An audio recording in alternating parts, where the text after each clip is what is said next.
बोल के है अंदर एक घर में वीरू सिंह बोल के है, उसका वाइफ और 2 बच्चे हैं।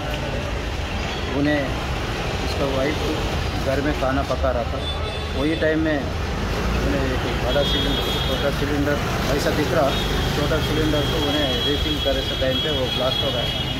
इसमें सब आजू बाजू वाला उसको OGH को शिफ्ट करे, उतने में हम लोग आने के बाद वहाँ से उन लोग को केयर हॉस्पिटल लेके गए। तो अभी उसका छोटा बच्चा मानव बोल के है 18 ईयर, उन्हें डेथ हो गए बोल के इंटीमेशन है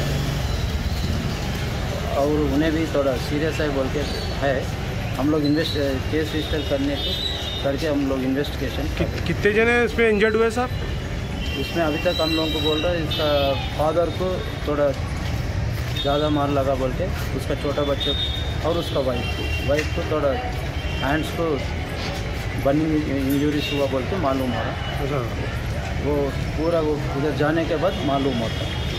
तो इसमें सब ये यहाँ पर मतलब कोई ये कितने जने अभी मरे? यहाँ 2 जने मरे बोल के बोल रहे आप? नहीं, एक ही बच्चा मर गया जी।